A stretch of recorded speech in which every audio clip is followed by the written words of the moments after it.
아니, 여기 왜 이래요? 한국이랑 너무 다른데요? 잠시만요. 저 더 이상 취재 못할 것 같아요. 한국 취재의 다큐멘터리가 최고 시청률을 기록하자 이번에는 중국 취재로 시청률을 노리는 취재팀이 있습니다. 성공적이고 즐거웠던 한국 취재를 추억하며 온 중국에서 과연 어떤 사연을 보내왔을까요? 안녕하세요. 저는 BBC의 취재기자 리사라고 합니다. 일전에 한국 취재를 다녀온 팀에게 들었는데 아시아는 정말 기회의 땅이자 행복한 곳이라고 하더라고요. 실제로 그 취재 열정이 고스란히 다큐멘터리에 녹아 있었고 수많은 시청자들이 그걸 보면서 부러워했다고 하죠. 회사의 본부장님께서도 시청률에 무척이나 흡족해 하셨고 한국을 취재하고 기획했던 팀에게는 막대한 보너스를 지급해 주셨습니다. 저는 그때 한국 일정이 맞지 않아서 가지 못했는데 다녀온 사람들이 가져온 한국 기념품을 받고 얼마나 부러워했는지 몰라요. 한국의 김을 한 보따리 사왔는데 역시 한국산 김이라서 훨씬 맛있더라고요. 최근 영국에서 한국의 김에 대한 인기가 굉장히 늘었고 김이라는 것을 모르던 사람까지 집집마다 가지고 있을 정도거든요. 저희 집에서도 부모님께서 김의 맛이 들리셨는지 항상 밥 끼니 때마다 김을 드시곤 할 정도거든요. 결국 어머니는 저에게 이번 중국 취재 때 김을 많이 사오라며 돈을 쥐어주실 정도였습니다. 한국 등 아시아 지역에서 판매하는 김은 유럽에서 볼 수 없는 희귀 음식이니까요. 결국 저는 중국에 떠날 준비를 하게 되었고 저를 비롯한 수많은 팀원들은 중국을 간다며 설레어했어요. 특히 저의 가장 친한 동료인 로버트는 중국에 가서 비빔밥을 먹고 싶다며 군침을 질질 흘리고 있을 정도였습니다. 다른 동료들도 마찬가지로 중국의 엄청난 유적과 엄청난 인구, 거대한 대륙의 땅덩어리를 즐기고 싶어서 야단이었죠. 그런데 오직 한 사람만이 중국에 대한 큰 불신을 가지고 있었어요. 토마스는 중국은 절대 한국과 다른 나라라면서 방방 뛰었고 절대 기대해서도 안 되며 조용히 일만 하다고 오자며 호들갑을 떨었거든요. 그리고 로버트에게 비빔밥은 한국에서만 먹을 수 있는 음식이라며 약간의 화까지 낼 정도였습니다. 한국이나 중국은 전부 아시아 국가인데 뭐가 그리 다르다고 하는지 저희는 도저히 이해할 수가 없었습니다. 유럽에서는 빵이 주식이고 독일의 빵이나 영국의 빵은 사실 크게 다를 것이 없는 수준이잖아요. 아시아 또한 중국의 비빔밥이나 한국 혹은 일본의 비빔밥이 그리 다를 리는 없는 것이죠. 저희들은 분명 한국 취재를 다녀온 팀의 이야기를 들었기 때문에 중국이 얼마나 아름답고 살기 좋은 곳인지 알고 있었어요. 오히려 한국보다 중국의 환경이 더 좋다고 알고 있었고 한국에 없는 것도 중국에는 있을 거라는 호기심도 있었거든요. 로버트는 이번에 상하이에 가면 진짜 중국식 딤섬을 먹어볼 수 있겠지? 라며 눈을 반짝였어요. 그는 이미 한국 취재를 다녀온 팀이 추천한 한국 음식들 불고기, 김치찌개, 떡볶이를 너무 좋아한 나머지 이번엔 중국 음식에 푹 빠질 준비가 되어 있었죠. 하지만 그런 그의 기대와 달리 토마스는 상하이 얘기가 나올 때마다 고개를 절레절레 흔들며 상하이? 거기 미세먼지 때문에 하늘 보기도 힘들다던데 음식도 다 기름지고 조미료 투성이일걸?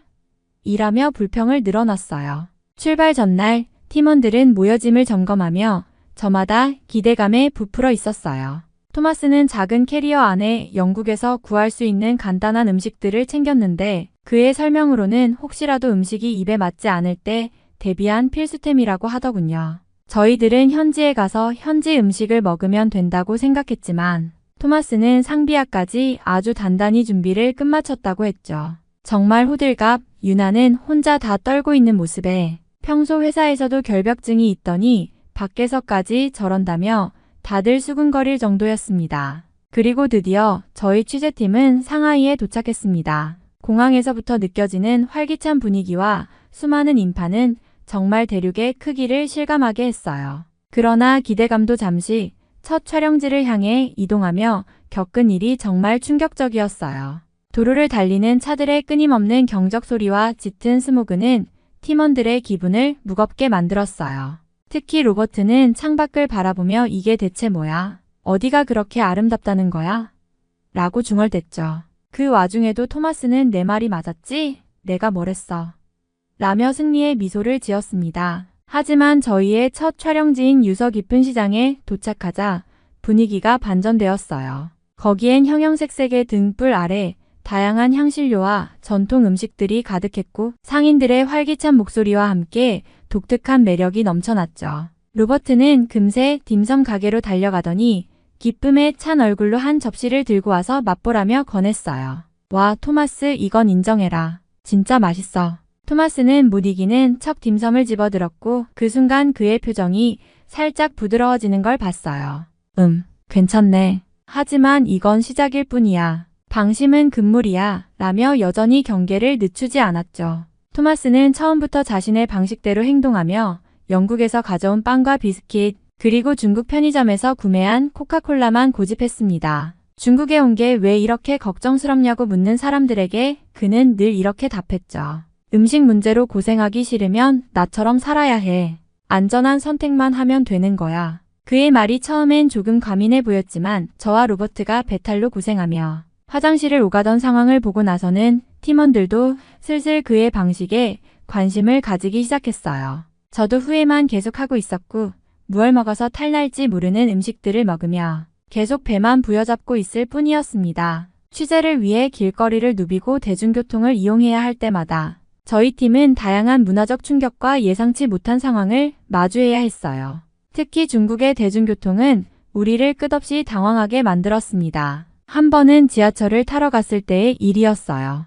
퇴근 시간이라 그런지 사람들은 마치 전쟁터에 뛰어드는 군인들처럼 열차에 밀고 들어갔습니다. 저와 로버트는 간신히 자리를 잡았지만 주변은 숨을 쉴 틈도 없을 정도로 꽉 찬 상태였죠. 문제는 열차가 출발하자마자 시작되었습니다. 앞에 서 있던 한 남성이 신발을 벗고 양말을 벗더니 맨발을 좌석 위에 올려놓는 겁니다. 저희 팀은 서로 눈빛을 교환하며 충격을 감추지 못했죠. 리사, 이건 설마 찍어야 하는 장면 아니야?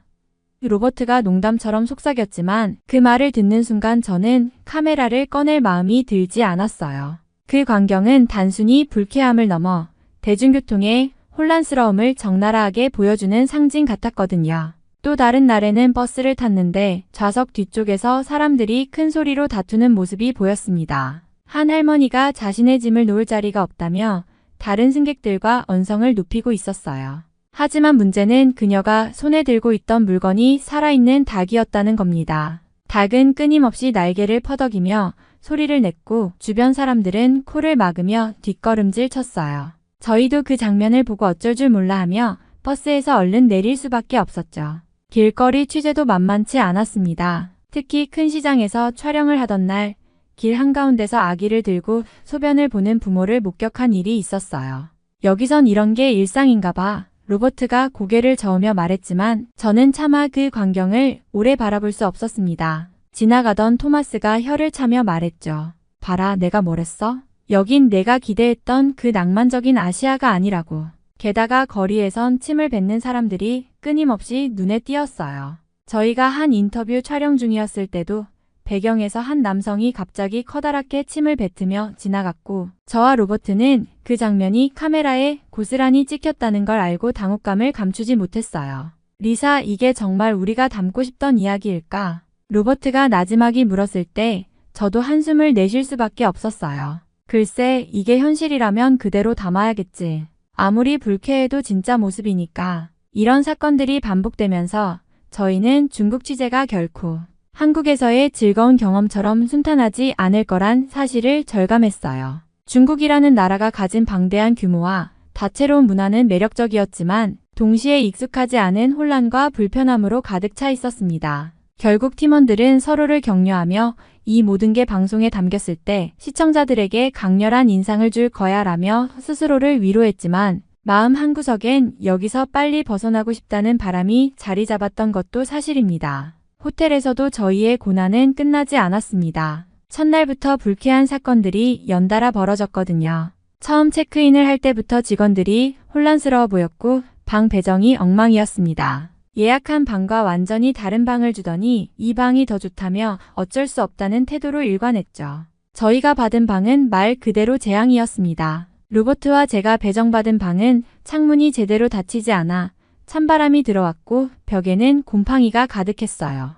침대 시트는 제대로 세탁되지 않았는지 얼룩이 보였고 베개에서는 이상한 냄새까지 났습니다. 로버트는 침대에 몸을 던지려다 곧바로 일어나더니 얼굴을 찌푸리며 말했죠. 이건 진짜 못 참겠어. 여기서 자느니 밖에서 자는 게 나을 거야. 하지만 이게 끝이 아니었습니다. 토마스가 배정받은 방은 화장실 문제로 난리가 났어요. 변기가 막혀 있었고 샤워기에서는 뜨거운 물이 나오지 않았죠.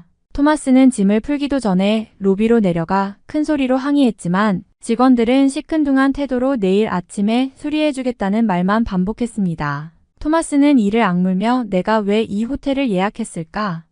라며 스스로를 자책했어요. 그러나 가장 충격적이었던 건 제가 목격한 한 장면이었어요. 저녁 늦게 복도를 걷다가 방 청소를 하던 직원이 저희 방 쓰레기통을 치우는 걸 봤는데 그가 바로 옆 방으로 가서는 쓰레기통 안에 쓰레기 일부를 그대로 옮겨놓는 걸 목격한 겁니다. 저는 두 눈을 의심하며 한참을 멍하니 서 있었어요. 직원은 저를 발견하자 무언가를 중얼거리며 서둘러 자리를 떠났습니다. 심지어 밤에는 이상한 소음 때문에 제대로 잠을 잘 수도 없었어요. 복도에서는 계속해서 문이 쾅쾅 닫히는 소리와 누군가의 고함 소리가 들렸고 한 번은 다른 방에서 싸우는 소리가 너무 커서 로버트가 문을 열고 소리를 지르기도 했어요. 제발 좀 조용히 해요. 여긴 호텔이에요. 격투장이 아니라고요. 하지만 소음은 전혀 줄지 않았고 저희는 그날 밤 제대로 잠을 이루지 못했죠. 아침에 일어나 보니 로버트는 다크서클이 턱 밑까지 내려왔고 토마스는 이 호텔에 대한 리뷰를 어디든 남겨야겠다고 씩씩댔습니다. 저도 힘겹게 웃으며 말했죠. 우리 정말로 취재를 하는 건지 생존 훈련을 하는 건지 모르겠네. 결국 우리는 이 호텔에서의 경험을 발판 삼아 남은 취재 기간 동안 더 이상 아무것도 기대하지 않기로 했습니다. 그냥 모든 최악을 상정하고 다니자는 로버트의 말이 저희 모두의 유일한 마음의 위안이 되었죠. 취재 중간에 본사에서 연락이 왔을 때 저희는 잠시나마 평온한 시간을 보낼 수 있었습니다. 본부장님은 한국에 갔던 팀의 다큐멘터리가 여전히 화제다. 너희도 이번에 뭔가 큰 걸 만들어낼 수 있을 거라고 믿는다며 격려했죠. 전화기 너머로 들려오는 그의 밝은 목소리에 저는 씁쓸한 미소를 지었습니다. 우리가 겪고 있는 현실과는 너무나도 거리가 먼 말이었거든요. 특히 한국에 갔던 팀에서 보낸 메시지가 압권이었습니다. 중국이라니 얼마나 멋진 곳일지 상상이 안 돼. 길거리 음식도 맛있고 사람들도 친절할 테니 분명 멋진 경험을 하고 있을 거야. 우리처럼 좋은 추억 많이 만들고 와. 그들의 메시지는 마치 현실과 이상이 교차하는 듯한 기묘한 느낌을 주었어요. 저는 로버트와 그 내용을 공유하며 말했다죠. 봐, 한국팀은 우리가 지금 천국에 있는 줄 아나 봐. 그들에게는 이 모든 혼란과 불편함이 도저히 상상되지 않을 거야. 로버트는 고개를 끄덕이며 한숨을 쉬었어요. 아마도 그들이 갔던 한국은 정말 꿈 같은 장소였겠지. 하지만 여기선 꿈이 아니라 악몽을 꾸고 있는 기분이야. 토마스는 그 이야기를 듣더니 씁쓸하게 웃으며 말했어요. 그래, 그들이 한국에서 즐겁게 일하고 있을 때 난 여기서 이런 상황들을 예상하고 코카콜라를 챙겨왔지. 누구의 판단이 더 현명했는지는 이제 확실하지 않나. 하지만 회사의 연락이 우리에게 새로운 동기를 주었어요. 그래, 우리가 이렇게 고생한 만큼 다큐멘터리가 성공하면 우리도 보상을 받을 수 있을 거야. 저는 팀원들을 격려하며 말했습니다. 로버트도 고개를 끄덕이며 힘을 내보자고 했죠. 그렇게 저희는 다시 촬영 장비를 챙기고 취재를 이어가기로 했습니다. 회사가 믿어주는 만큼 그리고 한국팀이 부러워할 만큼 멋진 결과물을 만들어야 한다는 결심이 생겼으니까요. 물론 마음 한구석엔 우리가 한국에 갔더라면 어땠을까 하는 아쉬움이 떠나지 않았지만요. 그날 밤 호텔에서 힘든 하루를 마치고 각자 캔맥주를 하나씩 들고 앉아 있었습니다. 모두 지친 얼굴이었지만 그래도 이런 소소한 시간이 우리에게 작은 위안이 되었죠. 조용한 침묵 속에서 토마스가 갑자기 무겁게 입을 열었습니다. 사실 내가 중국에 대해 이런 생각을 가진 데에는 개인적인 이유가 있어. 그의 목소리는 평소와 달리 진지했고 저희는 모두 귀를 기울였습니다. 내 누나가 몇 해 전에 중국 남자랑 결혼했었거든. 그런데 그 결혼이 1년도 채 안 돼서 끝났어. 뜻밖의 이야기였어요. 로버트가 조심스럽게 물었죠. 왜 그렇게 빨리 끝났는데? 무슨 일이 있었던 거야? 토마스는 맥주를 한 모금 들이켜며 깊은 한숨을 내쉬었어요. 그 남자 정말 자기 멋대로였어. 모든 걸 자기 방식대로 하려 들고 누나의 의견은 무시했어. 게다가 집안일은 전혀 안 했지. 집 청소는 물론이고 심지어 자기 몸도 잘 씻지 않아서 집 안이 항상 냄새로 가득했어. 그는 잠시 말을 멈추고 우리를 바라봤습니다. 누나는 정말 열심히 그 관계를 유지하려고 했어. 하지만 결국엔 지쳐버린 거야. 매일매일 남편의 무책임한 태도와 서로 다른 문화 차이에 부딪히면서 말이야. 로버트가 말을 받았어요. 그건 힘들었겠네. 누나분께서 많이 고생하셨겠다. 토마스는 고개를 끄덕이며 맥주캔을 손에 꼭 쥐었어요. 솔직히 말하면 이런 집안 얘기를 회사 사람들에게는 절대 하고 싶지 않았어. 부끄럽기도 하고 누나 이야기를 꺼내는 게 좀 조심스러웠거든. 그런데 이번에 이렇게 직접 중국에 와보니 왜 누나가 그렇게 힘들어했는지 조금은 알 것 같더라. 그는 창밖을 바라보며 이어 말했습니다. 내가 모든 중국 사람들을 그런 식으로 일반화하려는 건 아니야. 하지만 이렇게 문화 차이가 크고 생활 방식이 다르면 정말 서로 이해하고 존중하는 게 어렵다는 걸 느껴. 그래서 누나가 얼마나 외롭고 힘들었을지 이제야 이해가 돼. 저는 그의 말에 어떻게 위로해야 할지 몰라 잠시 말을 잃었습니다. 로버트도 잠시 망설이다가 말을 꺼냈죠. 토마스, 적어도 누나분은 당신 같은 가족이 있어서 힘을 낼 수 있었을 거야. 그리고 이렇게 속마음을 털어놓은 것만으로도 대단한 용기라고 생각해. 토마스는 고개를 끄덕이며 희미하게 미소를 지었어요. 그래. 어쨌든 이번 취재가 끝나면 누나랑 한번 진지하게 얘기해 봐야겠어. 그땐 내가 너무 무심했던 것 같아. 그렇게 토마스의 고백은 우리의 분위기를 조금 무겁게 했지만 동시에 팀원들 사이의 관계를 한층 더 깊게 만들어준 순간이기도 했습니다. 우리는 각자 조용히 맥주를 마시며 저마다의 생각에 잠겼습니다. 다음 날 아침 저희는 상하이의 번화가로 나가 직장인들을 취재하기로 했습니다. 상하이는 중국에서 가장 현대적이고 번화한 도시 중 하나로 꼽히는 곳이니 그곳에서 일하는 사람들의 일상은 분명 다큐멘터리의 중요한 소재가 될 거라 생각했죠. 처음에는 분위기가 나쁘지 않았습니다. 정장 차림의 직장인들이 분주하게 거리를 오가는 모습, 스마트폰을 보며 커피를 들고 서두르는 사람들, 그리고 길거리 음식 가게에서 간단히 아침을 해결하는 장면들은 상하이의 역동적인 면모를 잘 보여주는 듯 했어요. 저희는 이런 장면을 카메라에 담으며 몇몇 직장인들에게 간단한 인터뷰를 시도했습니다.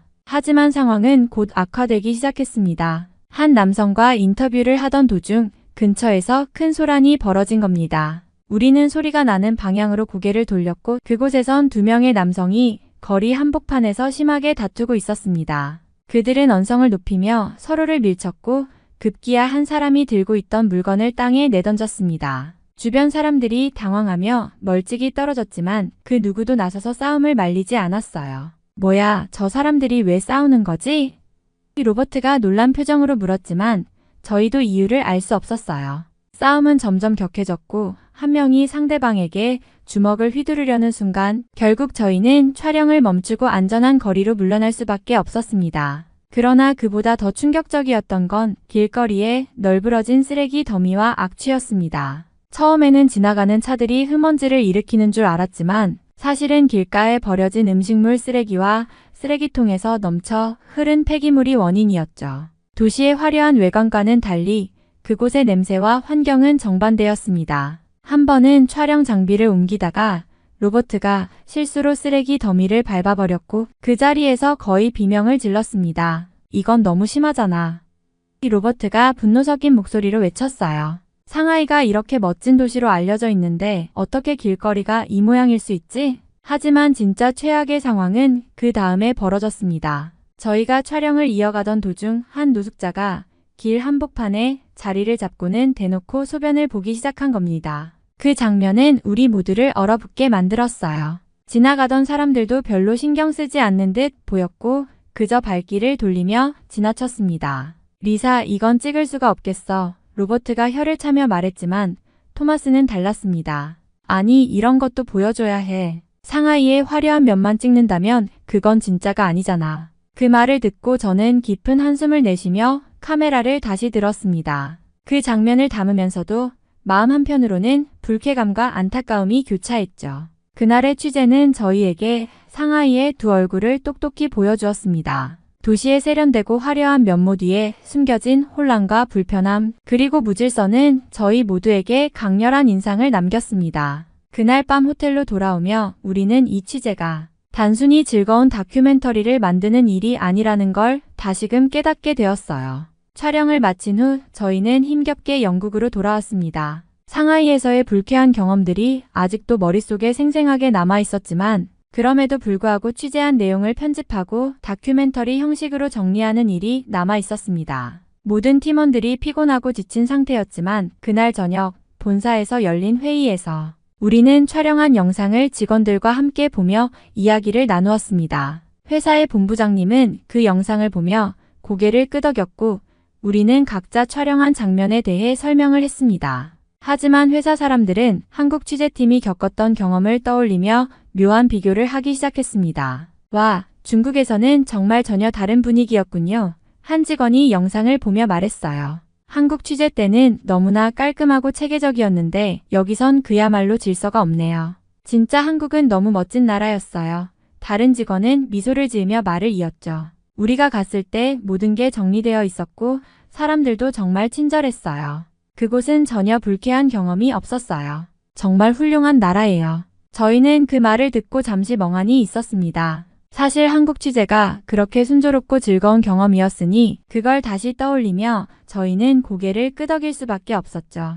그런데 한 직원이 덧붙였어요. 그래도 이번 중국 취재는 우리가 상하이의 다른 면을 알게 되어서 오히려 의미 있었어요. 물론 불편한 점도 많았지만 그만큼 진짜 모습을 볼 수 있었죠. 저는 그 말을 들으며 잠시 생각에 잠겼습니다. 맞아요. 한국처럼 모든 게 정리된 나라는 세상 어디에도 없을지도 모르죠. 하지만 그만큼 그곳의 문화와 사람들이 살아가는 방식에 대해서 더 많이 배울 수 있었던 것 같아요. 로버트도 말했어요. 한국은 정말 훌륭한 나라였죠. 그곳에서의 경험이 너무 좋아서 이제 다른 나라에서 취재하는 일이 상상도 안 되네요. 하지만 어쨌든 우리는 계속해서 다양한 곳에서 사람들의 삶을 보여줘야 하는 거니까 그 경험도 중요한 거겠죠. 토마스는 씁쓸한 미소를 지으며 말을 꺼냈습니다. 그래, 한국은 정말 꿈의 나라 같았어요. 그런 나라를 떠나서 중국에 오니까 정말 많이 달랐어요. 나도 이곳의 진짜 모습을 알게 된 만큼 이제 더 넓은 시각을 가질 수 있을 것 같아요. 회의가 끝나갈 무렵 본부장님은 저희에게 마지막으로 말을 전했죠. 한국은 물론 멋진 나라지만 이렇게 다양한 경험을 하고 돌아오는 것도 중요한 거예요. 지금 겪은 경험들이 다음 취재에 큰 도움이 될 거예요. 그리고 앞으로도 계속해서 다양한 문화를 존중하며 취재를 이어나가길 바랍니다. 저희는 모두 고개를 끄덕이며 그 말을 받아들였어요. 한국에서의 경험은 분명 잊지 못할 추억이었지만 중국에서 겪은 어려움과 고생도 저희에게 많은 가르침을 주었다는 걸 깨닫게 되었습니다. 그리고 가장 중요한 건 한국처럼 완벽한 나라는 없다는 사실을 몸소 느끼게 되었다는 점이었죠. 그날 회의 후 우리는 모두 조금씩 지쳐 있었지만 상하이에서의 취재 결과를 보며 마음속에서 하나의 결론을 내렸습니다. 한국 취재 갔던 팀이 정말 부러웠어요. 그곳에서의 경험은 너무나 완벽했고 무엇보다 사람들이 얼마나 친절하고 환경이 잘 정비되어 있는지에 감탄했으니까요. 모든 것이 매끄럽고 체계적이었고 편안했죠. 그런 나라를 떠나 다른 아시아로 갔을 때 겪었던 어려움들이 더욱 뚜렷하게 느껴졌습니다. 그래서 지금은 당분간 아시아는 가지 않을 생각이에요. 다른 아시아의 나라들은 한국과 격차가 너무 크거든요. 상하이 같은 대도시에서도 청결이나 질서, 공공시설 상태가 한국만큼 체계적이지 않다는 점에서 불편함을 느꼈고 그 격차를 직접 경험하니 더더욱 한국의 우수성을 실감할 수밖에 없었어요. 한국에서 취재할 때는 그저 편안한 환경 속에서 일하는 게 당연하게 느껴졌었는데 다른 나라에 와보니 그 모든 것이 얼마나 고마운 일이었는지 깨달았죠.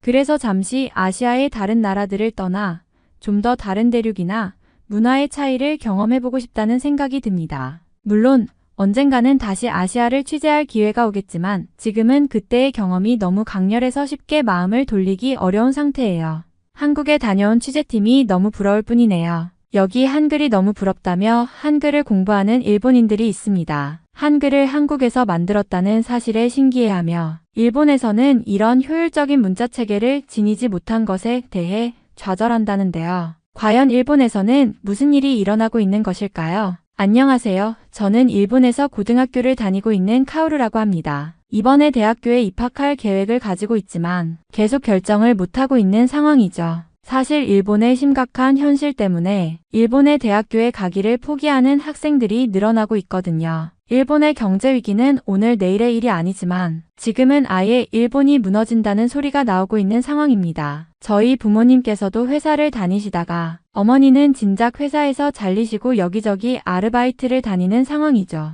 아버지는 늘 회사가 망하기 일보 직전이라고 하셨지만 이제는 진짜 회사에 일감도 거의 없고 최신 시스템을 다룰 만한 인력도 없기 때문에 이번 프로젝트만 마무리되면 회사가 문을 닫을 거라고 하셨죠. 저는 대학교에 가게 될 나이이지만 대학교에 갈지도 미지수이고 일본의 대학교에 가면 또다시 부모님의 전철을 밟게 될까봐 걱정이 됩니다. 부모님께서는 젊은 시절 대학교에서 만난 캠퍼스 커플이시고 함께 직장 생활을 하면서 결혼을 하시고 저를 낳으신 케이스인데요. 그 당시까지만 해도 취업이 쉽지 않은 것은 사실이었지만 지금처럼 심각한 상황은 아니었다고 해요. 저희 아버지는 20년이 넘은 경차를 아직도 타고 다니시고 차가 있는 것만으로도 감사하게 생각해야 한다는 말씀을 줄곧 하시죠. 물론 부모 세대보다 저희 세대가 더 가난한 상황이 될 수밖에 없어서 아쉬워하시면서도 주변 친구들보다도 저희 집이 못 사는 편이 아니기 때문에 더욱 절망스러운 것이 현실인 상황입니다. 실제로 제 친구들 중에서는 아버지가 실직한 분들도 많고 집에 차가 없거나 컴퓨터도 10년이 넘은 경우가 허다합니다. 심지어 할아버지 할머니와 함께 지내는 친구들 같은 경우에는 부모님이 할아버지의 재산을 통해 용돈을 받아 지내는 집도 있어요. 제 친구들 중에서도 일반적인 가정의 친구들은 대학교에 가지 않는다고 할 정도고 그나마 살만한 집의 친구들은 미국으로 유학을 간다며 유학 준비를 하고 있죠. 저의 경우는 일본의 대학교를 갈 수는 있을 것 같지만 일본의 대학교를 졸업하더라도 취직할 곳이 없다는 생각이 들어서 너무 절망적인 상황입니다. 일본의 대학교를 나온다면 일본에서 취직을 해야 하는데 일본 회사로의 취직은 곧 망하는 회사로의 취직과 다름이 없는 것이잖아요. 저희 아버지께서는 일본을 떠나는 것이 현명한 상황이라고 하시고 희망이 없는 나라에서 지내는 것은 행복도 없다며 절망적인 말씀을 하시더라고요. 심지어 저희 어머니께서는 일본이 곧 침몰할 거라는 뉴스 기사를 보았다며 일본의 기후위기가 세계에서 가장 심각한 상황임에도 일본의 정치인들은 이런 문제를 다루지 않는다면서 비판하시는데 정말 그 말씀이 맞는 것 같아서 너무 슬프더라고요. 일본은 곧 후지산이 폭발한다는 말도 있고 쓰나미도 강하게 온다는 말, 지진이 심각하게 수도를 강타할 거라는 과학적 근거들이 수두룩 빽빽하게 올라오고 있거든요. 심지어 모든 자연재해는 연결고리처럼 엮여 있기 때문에 하나만 터져도 연쇄적으로 작용해서 모든 재해가 한 번에 닥친다는 말이 있거든요. 그때에는 돈이고 뭐고 목숨을 부지하기도 어려울 거라는 말을 들었습니다. 실제로 일본에서 유명하거나 잘 사는 사람들은 이미 일본을 떠났다고 하더라고요. 그러다가 얼마 전 학교에서 친구들과 함께 대화를 하다 보니 한국에 대한 이야기가 나왔습니다. 한 친구가 드라마를 보면서 한국을 알게 되었는데 한국어를 공부하다 보니 단 한 달 만에 기초 언어 정도는 공부를 마쳤다고 하더라고요. 그 모든 것은 한국의 독자적인 글자인 한글 덕분이라고 했고 앞으로 한국의 대학교로 진학할 거라는 친구의 말에 귀를 쫑긋 세웠습니다. 그 친구에게 일본보다 한국의 경제가 더 상위권에 랭크되었다는 것도 처음 들었고 일본의 신입사원 초봉보다 한국의 신입사원 초봉이 더 많다는 이야기도 처음 접했습니다. 저는 한국을 생각했을 때에 일본을 따라한 나라, 일본보다 뒤처진 나라라는 개념을 늘 가지고 살았거든요. 지금은 그렇지 않지만 과거의 학교에서 배우기로는 한국의 문화나 역사 등은 전부 일본의 그림자의 역사라는 내용을 배웠기 때문에 그런 잘못된 인식을 가지고 있었습니다. 지금은 한국에 대해서 많은 공부를 했고 한국의 똑똑한 사람들이 일본에 넘어와서 기술을 전파해주면서 아무것도 없던 일본에서 문화라는 것이 생겼다고 배웠지만 당시에는 한국이라면 콧방귀를 낄 정도였거든요. 저는 친구에게 한국에 대해 이야기를 들을 때마다 정말 어처구니가 없다는 생각이 들었어요. 한국인들은 일본의 기술을 배웠고 일본의 지배를 받던 나라인데 일본을 뛰어넘었다는 것은 이해가 되질 않았죠. 그런데 점차 한국을 공부하면서 그 진실을 알 수 있었습니다. 저는 그 친구를 따라서 한국어 공부를 시작하게 되었고 한국 관련 자료들을 찾아볼 수 있었거든요. 친구와 한국에 대해 더 이야기를 나누면서 제 머릿속은 점점 더 복잡해지기 시작했습니다. 친구가 말한 한국의 경제 상황, 한국의 문화, 그리고 그들이 자랑스러워하는 한글까지 모든 것이 너무 신기하고 이전에 알지 못했던 것들이었습니다. 저는 친구에게 물었습니다. 그럼 한국의 역사나 문화가 그렇게 대단하다면 일본이 왜 그렇게 한국을 무시하던 거지? 우리가 항상 일본이 더 나은 나라라고 배워왔는데 그게 틀린 거였어. 친구는 잠시 침묵하다가 조용히 대답했습니다. 사실 많은 사람들이 한국의 역사를 제대로 배우지 못했어. 일본이 한국을 지배하던 시절이 있었지만 그 당시 한국은 많은 것을 잃었고 그 이후에 많은 사람들이 일어나서 나라를 재건했지. 한국의 역사도 정말 대단한데 그걸 제대로 배우지 못한 사람들은 그저 일본의 영향을 너무 많이 받은 나라라고만 생각해. 그럼 그 사람들이 어떻게 그렇게 발전할 수 있었지? 저는 궁금해서 물었습니다. 친구는 미소를 지으며 말했습니다. 한글 덕분이야. 한국은 독자적인 문자 체계를 가졌고 그걸 통해 문화도 전파되고 사람들 간의 소통도 원활해졌어. 일본은 아직도 한자와 히라가나, 가타카나를 쓰잖아. 그런 점에서 한국은 정말 효율적이고 그 덕분에 많은 발전을 이룬 거야. 그 말에 저는 다시 한번 놀랐습니다. 한국의 한글은 정말 대단한 시스템이구나. 일본에서는 그런 효율적인 문자가 없어서 계속 어려움을 겪고 있는 거겠네. 친구는 고개를 끄덕이며 말했습니다. 맞아. 그리고 한국은 경제적으로도 엄청나게 성장했어. 일본보다 먼저 IT 분야에서 두각을 나타내고 그로 인해 세계에서 인정받는 기업들이 많이 생겼지. 일본은 그동안 너무 많은 문제들에 집중하고 변화를 거부해왔거든. 그럼 나도 한국에 대해 더 알고 싶어. 저는 진심으로 생각했습니다. 한국어도 배워보고 그들의 문화를 더 알아가고 싶어. 한국 대학에 가는 것도 정말 흥미로운 생각이야. 친구는 제 말에 기뻐하며 말했습니다. 한국어 배우는 건 정말 쉽고 재밌어.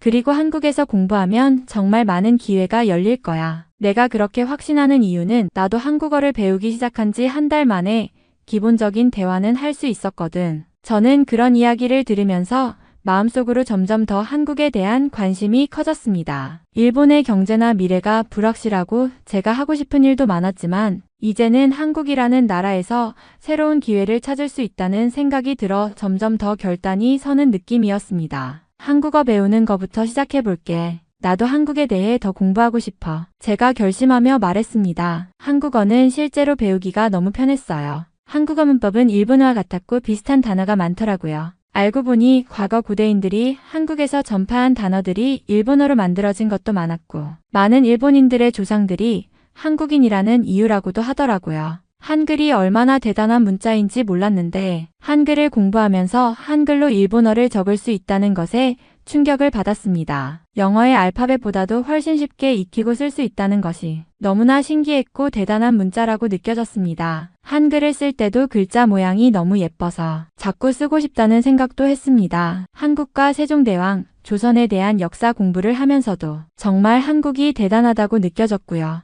한국에 대해 더 많이 공부할수록 제 마음은 점점 한국의 대학교로 진학하고 싶다는 생각으로 가득 차게 되었습니다. 한국이 얼마나 발전했는지 그리고 그 발전을 이룩한 과정들을 알고 나니 제 머릿속에 한국에서 공부하고 싶다는 마음이 더욱 강해졌습니다. 한국의 경제와 기술, 과학 등의 분야는 정말 놀라웠습니다. 매일매일 새로운 혁신이 일어나고 세계적인 기업들이 한국에서 나오고 있다는 사실은 정말 인상 깊었습니다. 저는 그동안 일본이 전 세계에서 기술적으로 우위를 점하고 있다고 생각했지만 한국은 그와 비교해도 부족함 없이 앞서 나가고 있다는 것을 깨달았습니다. 특히 한국의 첨단 산업과 스마트폰, 반도체 산업은 세계를 선도하고 있다는 것을 알게 되었고 그런 기술과 혁신을 배우고 싶다는 열망이 커졌습니다. 또한 한국의 문화와 문학도 매우 흥미로웠습니다. 특히 한강 작가의 책을 읽으면서 한국 문학의 깊이에 매료되었어요. 채식주의자라는 책을 읽었을 때 그 복잡한 심리와 사회적 배경을 그려내는 능력에 놀랐습니다. 노벨 문학상까지 수상한 한강 작가의 작품을 통해 한국 문학이 단순한 이야기를 넘어서 사람들의 마음과 사회를 깊이 이해하고 표현하는 방식에 대해 많이 배울 수 있었습니다. 한국의 문학이 이렇게 강력하고도 풍부한 감성을 지니고 있다는 사실을 깨닫고 나니 한국에 대해 더욱 깊은 관심을 가지게 되었습니다. 그렇게 한국의 문화, 경제,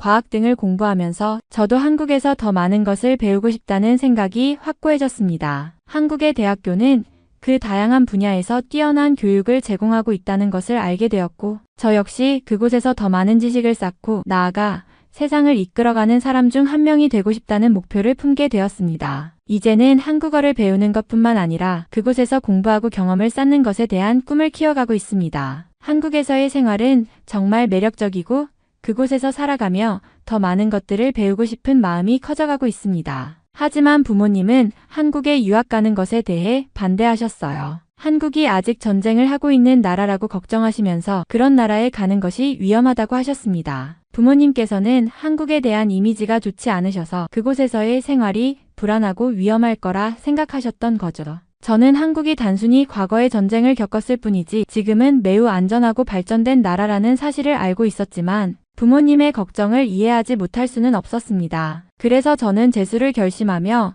부모님께 한국 여행을 제안했습니다. 부모님께서 한국을 직접 보시면 그곳이 얼마나 안전하고 발전된 나라인지 직접 느끼실 수 있을 것이라고 생각했어요. 한국을 여행하면서 부모님께서 한국의 문화와 사람들 그리고 그곳의 평화로운 분위기를 직접 경험하시면 한국에 대한 생각이 조금 바뀔 수 있을 거라는 희망을 가지고 있었습니다. 엄마, 아빠 한국을 한번 가보자. 내가 직접 경험한 한국은 정말 안전하고 문화도 풍부하고 사람들이 너무 친절하더라. 우리가 가서 한국의 변화를 보고 오면 한국에 대한 걱정이 줄어들 거야. 이렇게 부모님께 말씀드리며 한국 여행을 제안했어요. 부모님께서도 결국 저의 진심을 이해해 주시고 여행을 떠나기로 하셨습니다. 그 여행에서 부모님이 한국을 직접 경험하면서 한국에 대한 생각이 달라지길 바랐습니다. 한국에서의 일상적인 모습을 보면 부모님도 한국에 대한 불안감을 줄일 수 있을 거라고 믿었기 때문입니다. 드디어 부모님께서 한국 여행을 결심하셨고 저는 한국행 티켓을 예약하기 시작했습니다. 정말 가고 싶은 마음에 설레었지만 한편으로는 환전 문제 때문에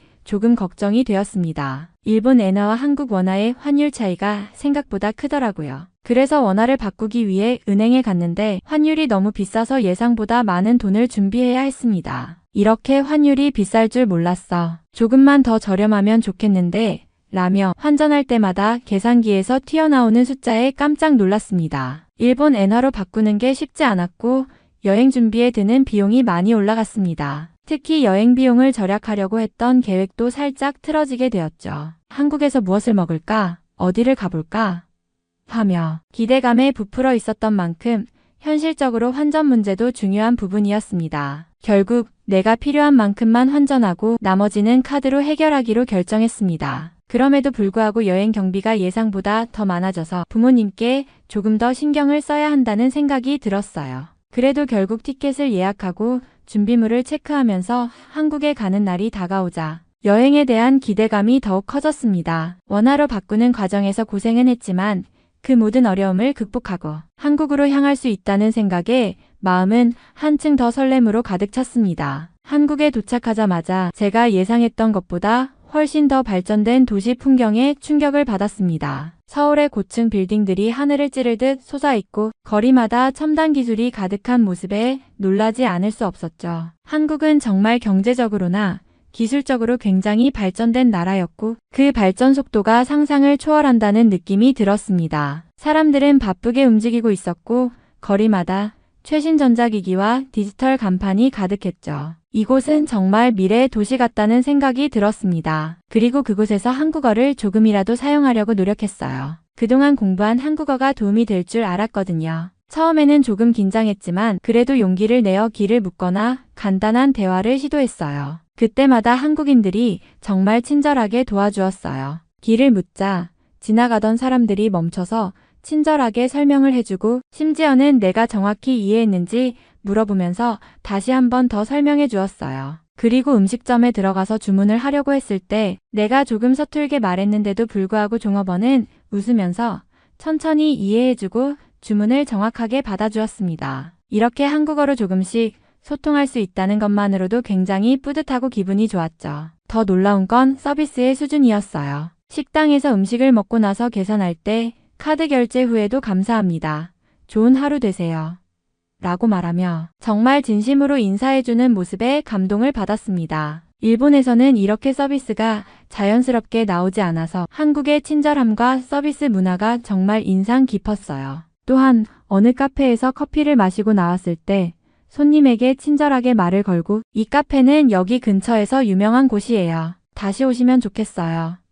라고 말해주시는 바리스타의 따뜻한 말에 마음이 훈훈해졌습니다. 이런 세심한 배려가 내가 생각했던 한국의 모습과 딱 맞아떨어져서 한국에 대한 이미지가 정말 달라지게 되었죠. 한국에서 경험한 친절과 서비스는 단순히 표면적인 것이 아니었고 사람들의 진심이 담긴 모습이었습니다. 그들이 보여준 배려와 따뜻한 마음 덕분에 저는 한국이 정말 내가 살고 싶은 곳이라는 확신을 가지게 되었어요. 부모님도 한국에서의 경험을 통해 큰 충격을 받으셨습니다. 처음 한국에 도착했을 때만 해도 그저 관광을 위해 방문한 곳이라고 생각하셨던 부모님은 점차 한국이 정말 다른 나라와는 다른 수준의 발전을 이룩한 나라임을 깨닫게 되셨죠. 한국의 거리와 건물, 그리고 거리마다 펼쳐진 첨단 기술들, 빠르게 움직이는 사람들의 모습에 부모님은 계속해서 이건 정말 상상도 못했다고 말하며 놀라워하셨습니다. 부모님은 일본에서 겪고 있던 현실과 한국의 현실을 비교하며 일본이 이렇게 뒤처져 있는 나라였나?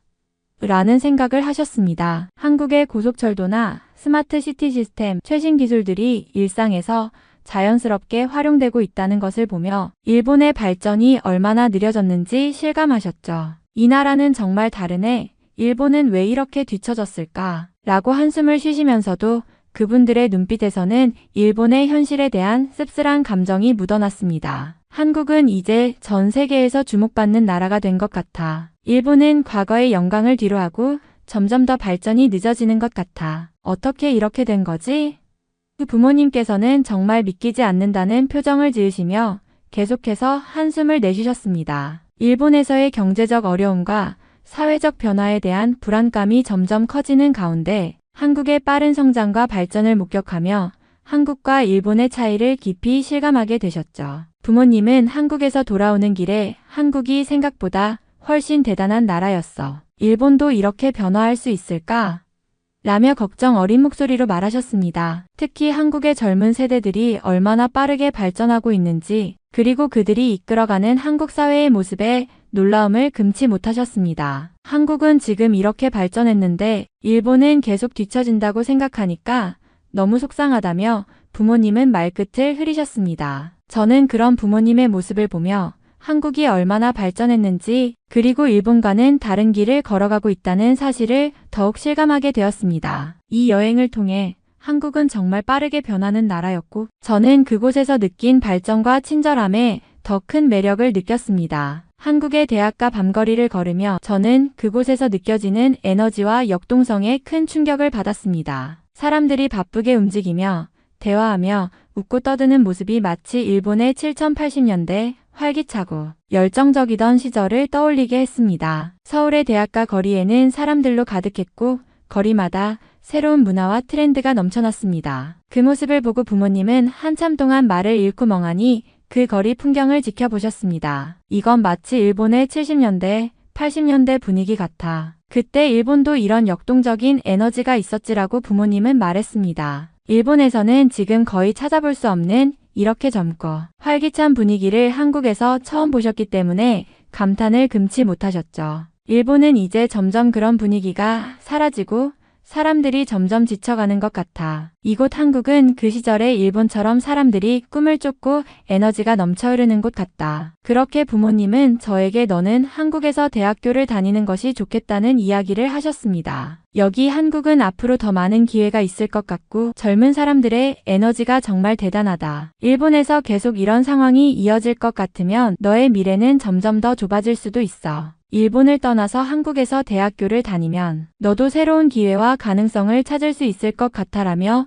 진지하게 말씀하셨습니다. 부모님은 한국의 역동적인 밤문화와 사람들의 모습에서 미래에 대한 희망을 보셨고 더 이상 일본에서 그저 머무는 것이 아니라 새로운 곳에서 더 많은 기회를 찾는 것이 중요하다고 생각하시게 된 것 같습니다. 저는 그 말을 들으면서 한국에서의 삶이 정말 매력적이란 생각이 더욱 강해졌습니다. 한국은 나에게 많은 가능성을 열어줄 수 있는 곳이라는 확신이 들었고 한국에서의 삶을 진지하게 고려해야겠다는 결심을 하게 되었습니다. 부모님은 그날 저녁 조용히 제게 다가오셔서 조금 다른 이야기로 말을 꺼내셨습니다. 사실 우리도 한국어를 배우고 싶어. 너가 한국에 가기로 결심하면 우리도 같이 가고 싶어. 일본에서 계속 사는 것보다 한국에서 새롭게 시작하는 것도 나쁘지 않겠다는 생각이 들어. 이제 일본은 너무 많이 변했으니까 한국에서 새로운 기회를 찾는 게 더 나을 수도 있겠다는 생각이 드는 거야. 부모님이 이런 이야기를 꺼내셨을 때 저는 잠시 놀랐습니다. 그동안 일본을 떠난다는 생각은 아예 하지 않았던 부모님이었기 때문입니다. 그런데 이제는 그곳에서 살고 있는 것에 대해 점점 더 불안감을 느끼시고 오히려 한국에서 새로운 시작을 하자는 생각을 하게 되신 것 같았습니다. 한국에 가면 너와 함께 새로운 삶을 시작할 수 있을 것 같아. 그곳에서의 삶이 어떤지 어떻게 살아야 할지 잘 모르겠지만 그래도 한국에서 뭔가 새로운 기회가 생기지 않을까?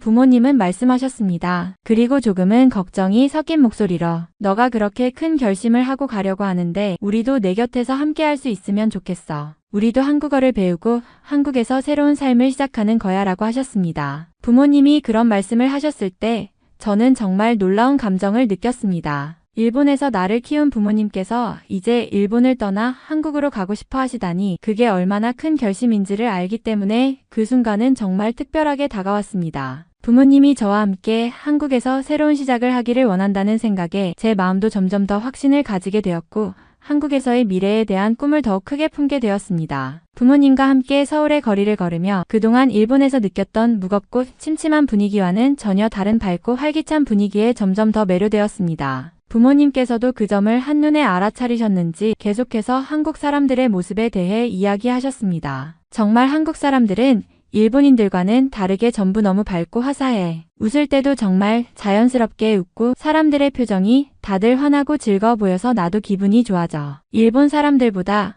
훨씬 자유롭고 긍정적인 에너지가 느껴져. 어머니는 그런 모습을 보며 감탄을 하셨고 그러다 문득 이렇게 말씀하셨습니다. 그리고 한국인 남자들도 다 키가 크고 잘생겼어. 아빠처럼 키가 작은 남자는 거의 없잖아. 이러다가 한국인 사위라도 얻어야 하는 거 아냐? 어머니의 말에 저는 웃음을 참지 못하며 어머니, 사위 찾으려고 한국까지 온 건 아니잖아요 라고 했습니다. 하지만 어머니는 그런 말을 하면서도 진지하게 생각하시는 것처럼 보였어요. 어머니가 말씀하시길 한국 사람들의 밝고 긍정적인 성격과 외모에서 느껴지는 자신감이 정말 매력적이라고 하셨습니다. 그냥 그런 이야기를 한 거야. 일본에서는 사람들이 좀 더 조용하고 때로는 자기만의 공간에 갇혀 있는 것처럼 보일 때가 많잖아. 그런데 한국 사람들은 정말 다르고 그런 사람들과 함께 살아가는 게 더 좋을 것 같아. 어머니는 미소를 지으시며 말을 이어갔습니다. 한국의 남자들이 다 키도 크고 잘생겼다고 하니까 한국에서 사는 것도 나쁘지 않겠다는 생각도 들고 너도 잘 만나서 좋은 사람 만나면 좋겠어. 저는 그 말을 들으며 조금 놀랐습니다. 부모님이 이렇게 한국에 대해 긍정적인 말을 하시는 걸 보니 저도 확신을 가질 수 있었고 한국에서의 삶에 대한 기대감이 점점 더 커졌습니다. 어머니는 웃으면서 한국이 정말 매력적인 곳이네. 너가 거기서 잘 적응하고 행복하게 살 수 있으면 좋겠다며 계속해서 긍정적인 분위기를 만들어주셨습니다. 서울의 어느 호텔에 도착한 후 부모님과 함께 길거리를 거닐던 중 우연히 한 장면을 목격했습니다. 길가에 있는 호텔 건물 외벽에서 일본의 도시바 에어컨 실외기가 떨어져 있는 것이 보였습니다. 그런데 그 자리에 삼성의 에어컨 실외기가 새로 달린 걸 보고 부모님이 한참을 멍하니 그 장면을 바라보셨습니다. 도시바 에어컨이 떨어졌네. 그리고 그 자리에 삼성 에어컨이 달려있다니 정말 충격이야. 아버지께서 한숨을 쉬며 말씀하셨습니다. 도시바도 이제 주식에서 상장 폐지됐다고 들었는데 이렇게까지 일본 제품들이 밀려나고 한국 제품들이 자리를 차지하는 걸 보니 진짜 일본의 현실을 마주한 기분이다. 어머니도 그 상황을 보며 한참을 말없이 걷고 계셨습니다. 우리가 이제까지 얼마나 많은 일본 제품을 사용했었고 일본의 기술에 의존했었는지 생각하면 그 자리가 이렇게 한국 제품들로 바뀌는 걸 보니까 정말 다른 나라에 온 것 같아. 정말 일본이 그렇게 뒤처지고 있는 게 실감이 난다. 부모님은 그 순간 일본의 현실을 다시 한번 뼈저리게 느끼신 것 같았습니다. 일본의 많은 유명 기업들이 점차 퇴출되고 한국의 기업들이 그 자리를 채우는 모습에 놀라움을 감추지 못하시면서도 그 상황이 너무나 현실적이고 절실하게 다가왔습니다. 저 역시 그 장면을 보면서 일본과 한국의 차이를 실감하며 마음 한켠에서 씁쓸함이 느껴졌습니다. 이젠 일본의 시대가 끝나가고 있다는 걸 실감한다. 이제 한국이 세계 시장을 이끌어가는 거야. 아버지는 그렇게 한마디를 덧붙이며 그동안 일본이 자랑스럽게 여기던 기술과 산업이 어떻게 바뀌고 있는지 더욱 명확히 깨닫게 되었습니다. 서울의 한 거리에서 걷다가 우연히 일본과 관련된 문화재를 발견하게 되었습니다. 그곳은 일본과 한국의 오랜 역사를 담고 있는 작은 전시관이었는데 일본의 전통적인 유물들이 전시되어 있었습니다. 일본의 고대 문서, 도자기, 그리고 일본의 문화가 한국에 미친 영향을 나타내는 다양한 작품들이 전시되어 있었습니다. 부모님과 함께 그곳을 둘러보며 저도 깊은 생각에 잠겼습니다. 이렇게 한국과 일본의 문화가 서로 얽혀 있었구나. 저는 그 전시물을 보며 한국과 일본의 복잡한 역사와 문화 교류를 떠올렸습니다. 과거 일본이 한국을 지배하던 시절에도 두 나라 사이에는 다양한 문화적 영향을 주고받는 관계가 있었음을 알게 되었습니다. 이제는 서로 좋은 관계를 맺을 수 있으면 좋겠다.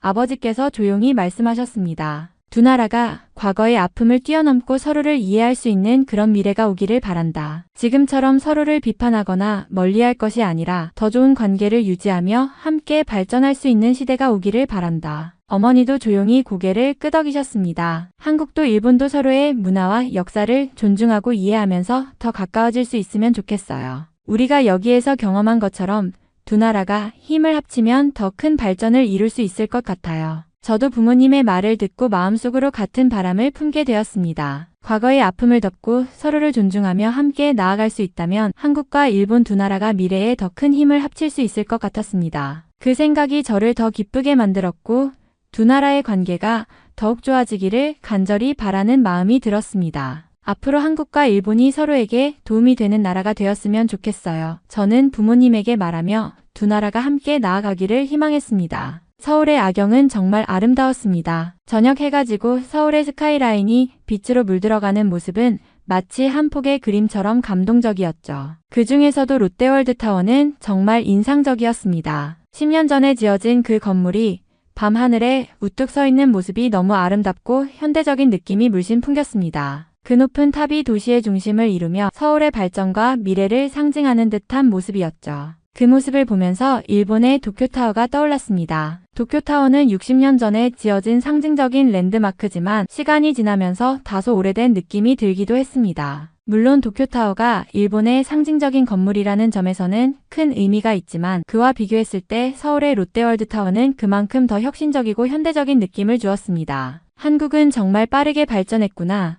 저는 부모님께 말하며 롯데월드타워를 바라봤습니다. 이 건물이 만들어진 지 겨우 10년 밖에 되지 않았다는 게 믿기지 않아요. 이렇게 아름답고 높은 건물이 서울의 랜드마크로 자리 잡을 수 있다는 건 한국이 얼마나 빠르게 발전하고 있다는 증거인 것 같아요. 부모님은 롯데월드타워를 보며 한숨을 쉬셨습니다. 일본도 예전에는 이런 큰 건물들을 많이 지었지만 지금은 일본의 경제가 이렇게 뒤처지고 한국은 정말 빠르게 발전하고 있다는 걸 실감하네. 아버지께서 말씀하셨습니다. 우리나라가 언제 이렇게 따라잡히게 된 걸까? 일본은 점점 더 발전하지 못하고 있는 것 같아. 어머니도 그 말을 들으며 고개를 끄덕이셨습니다. 예전에는 한국이 일본을 따라오지 못한다고 생각했었는데 이제는 그 반대가 된 것 같아요. 정말 시간이 지나면 일본이 한국을 따라잡을 수 있을지 모르겠어요. 그 순간 저는 한국과 일본 사이의 격차를 더욱 실감할 수 있었습니다. 한국은 빠르게 성장하고 그 발전을 눈으로 확인할 수 있는 곳이었습니다. 반면 일본은 과거의 영광을 뒤로하고 이제는 더 이상 빠르게 발전할 수 없는 상황에 처해 있는 듯한 기분이 들었습니다. 일본에 돌아와서는 그동안 느꼈던 충격과 감동이 계속 마음속에 남아 있었습니다. 일본의 일상에서 다시 눈에 띄는 것들이 너무나 낯설게 느껴졌습니다. 특히 지하철에서 사람들 대부분이 동전을 꺼내서 표를 사는 모습은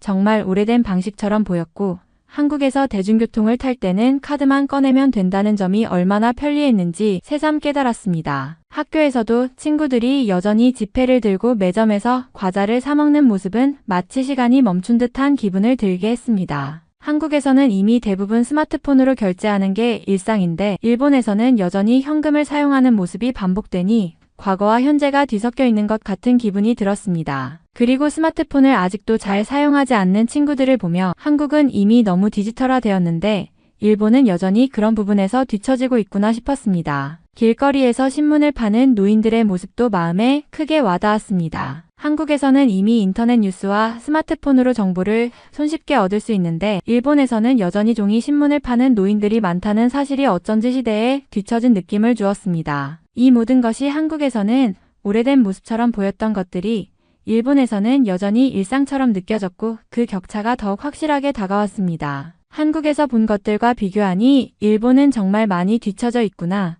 저는 마음속으로 생각했습니다. 한국에서 보고 경험한 것들이 너무 현대적이고 편리했는데 일본에서는 아직도 많은 것이 옛날 모습에 갇혀 있는 것 같아. 정말 충격적이었어. 일본에서 친구들과 이야기를 나누면 많은 친구들이 대학을 포기하고 그냥 아르바이트를 하거나 부모님 밑에서 기생하는 상황인 걸 보면서 정말 실망스러웠습니다. 그런 친구들을 보면 그저 일자리를 구하거나 부모님에게 의존하며 살아가는 모습이 너무 안타까웠습니다. 한국에서는 젊은 사람들 대부분이 자기 자신을 발전시키려고 노력하고 끊임없이 배우려는 의지가 강하다는 걸 느꼈기 때문입니다. 한국의 거리에서 본 젊은 사람들은 대부분 잘 관리된 모습이었고 몸매도 좋고 자신감 넘치는 모습이 인상 깊었죠. 반면 일본에서 본 사람들은 대체로 체형 관리가 안 되어 있고 패션도 그렇게 신경 쓰지 않는 것 같았어요. 길거리를 걸으며 어떤 사람들은 너무 헐렁한 옷을 입고 있거나 세련되지 않은 스타일로 다니는 모습을 보며 한국 사람들은 이런 점에서 정말 다르구나 싶었습니다. 한국의 젊은 세대는 자기 관리를 철저히 하고 외모뿐만 아니라 삶의 태도에서도 긍정적인 에너지가 넘치는 느낌이었죠. 일본에서는 사람들이 자기 관리에 대한 의식이 부족한 것처럼 보였고 그런 점에서 한국과는 확실한 차이를 느꼈습니다. 한국의 거리에서 사람들은 뭔가 더 세련되고 현대적인 느낌이었고 특히 패션과 스타일에서 그 차이가 더욱 두드러졌습니다. 한국에서는 젊은 사람들 모두가 더 활기차고 자기 자신을 관리하는 모습이 뚜렷한데 일본은 아직도 많은 부분에서 변화가 필요하구나. 그렇게 느꼈습니다. 일본에서 그나마 깨어있는 친구들이 한국어를 공부하거나 한국에 관심을 가지는 걸 보면 그 친구들이 언젠가 한국으로 넘어갈 수 있다는 가능성도 느꼈습니다. 사실 그런 친구들이 한국에서 더 많은 기회를 찾게 되면 일본에는 점점 더 희망이 없는 사람들만 남을 것 같다는 생각이 들었습니다. 일본 사회가 조금 더 발전적인 방향으로 나아가야 하는데 그런 친구들이 한국의 빠른 성장과 발전에 끌려가는 걸 보면 일본의 미래가 점점 어두워지는 느낌이었습니다. 그나마 깨어있는 친구들이 한국에 관심을 갖고 한국어를 배우려는 움직임이 일본에서는 거의 드문 일이기 때문에 그들마저도 결국 한국으로 떠난다면 일본은 그만큼 더 많은 인재를 잃게 되는 셈이죠. 그런 생각을 하면서 일본 사회의 변화가 더디고 발전에 대한 의지가 부족한 현실에 대해 깊이 고민하게 되었습니다. 일본에서는 더 이상 기회가 없다고 느낀 사람들만 남게 될 것 같다는 생각이 강하게 들었습니다. 한국은 젊은 사람들에게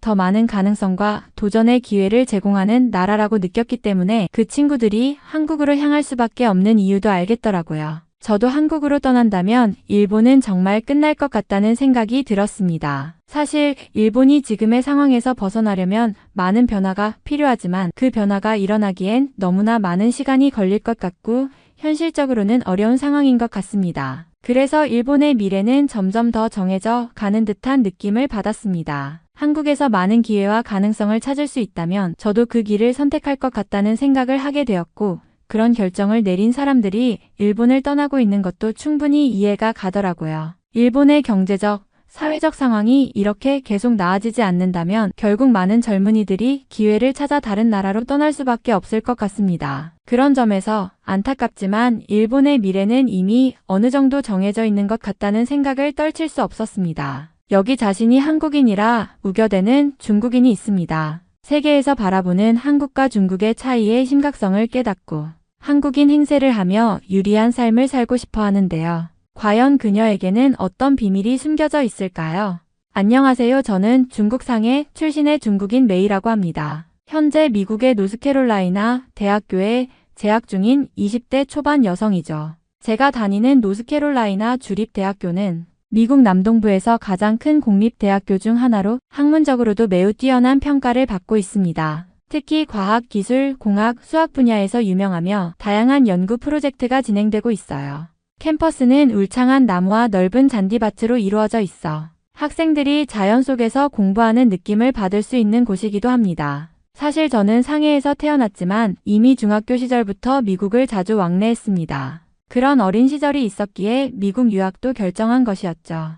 아버지께서는 중국 공장에서 생산된 제품들을 미국에 수출하는 일을 하셨기에 아버지를 따라서 미국에 정말 자주 가곤 했습니다. 아버지와 함께 미국을 방문하던 시절 저는 종종 중국인과 한국인 간의 차별을 겪었던 기억이 있습니다. 당시 많은 사람들이 중국인에 대해 더럽다, 시끄럽다, 비매너적이다라는 고정관념을 가지고 있었고 반면에 한국인들은 깔끔하고 조용하며 예의 바르다는 이미지를 가지고 있었어요. 어린 시절에 저는 이것이 차별인지조차 몰랐지만 이제 와서 돌아보면 분명히 차별적 대우를 받았던 순간들이 많았습니다. 예를 들어 아버지의 사업 파트너들과 식사 자리에서 한국인 바이어가 오면 직원들이 친절히 대하며 음식을 먼저 권하고 한국 제품은 칭찬을 아끼지 않았습니다. 하지만 우리가 중국에서 왔다고 하면 대화 중간중간 불쾌한 농담이 오가거나 우리의 요청은 대수롭지 않게 넘어가곤 했어요. 한 번은 저와 아버지가 호텔 로비에서 대화를 나누고 있을 때 옆 테이블에서 한 손님이 우리가 너무 시끄럽다며 짜증을 내는 일이 있었습니다. 하지만 비슷한 상황에서 한국인 방문객들에게는 정말 활기차 보인다며 호의적인 반응을 보였던 모습이 기억납니다. 당시에는 이런 차별적인 분위기를 깊이 이해하지 못하고 단순히 왜 우리를 그렇게 대하지? 라는 의문만 남았어요. 하지만 시간이 지나고 나서야 이러한 경험들이 중국인이기 때문에 겪었던 차별이었다는 것을 깨닫게 되었습니다. 이런 일들은 제게 중국과 한국이 세계에서 어떻게 다르게 인식되고 있는지를 처음으로 실감하게 한 계기가 되었죠. 미국 대학교에 들어가서도 그 차별은 여전히 존재했어요. 대학에서는 다문화적 환경을 자랑했지만 여전히 중국인과 한국인에 대한 고정관념은 뿌리 깊게 남아 있었죠. 특히 중국인 학생들에게는 종종 너희 나라에서 왜 그렇게 살았어? 라든지 너희 문화는 왜 이렇게 과격한 거야? 라는 질문들이 있었습니다. 이건 명백히 편견에 기반한 질문이었지만 대체로 사람들은 이를 의도적으로 나쁘게 생각하지 않는 경우가 많았어요. 그런데 한국인 학생들에게는 그런 질문을 하지 않더군요. 오히려 한국인들은 그들의 문화가 세련되고 교육받은 사람들이라는 이미지를 갖고 있었습니다. 한국은 기술이 빠르게 발전했잖아. 한국은 음악과 영화 산업이 대단해. 같은 칭찬이 오히려 많이 들렸죠. 저는 그 차이를 느끼면서 중국과 한국이 미국 내에서 다르게 취급되는 이유가 무엇인지 궁금해졌습니다. 한 번은 제가 몇 명의 미국인 친구들과 함께 수업을 듣고 있었는데 그들이 한국 영화나 K-POP에 대해 열정적으로 이야기하는 모습을 보았어요. 그들은 한국 문화를 매우 흥미롭게 여겼고 심지어 한국어를 배우고 싶다는 사람들도 있었습니다. 반면 중국 문화에 대해서는 별다른 관심을 보이지 않았고 때때로 중국에 대한 부정적인 편견을 드러내기도 했어요. 그런 경험을 통해 저는 한국과 중국의 차이가 단순히 문화나 역사적인 차이를 넘어 외국에서 사람들이 어떻게 그들을 인식하는지까지 영향을 미친다는 것을 실감하게 되었습니다. 한국은 세계적으로 긍정적인 이미지를 가지고 있지만 중국은 여전히 부정적인 고정관념을 가진 사람들이 많은 것 같았습니다. 저는 한국이 몹시나도 궁금해지더라고요. 왜 세계인들은 계속 한국만 칭찬하는지 말이죠.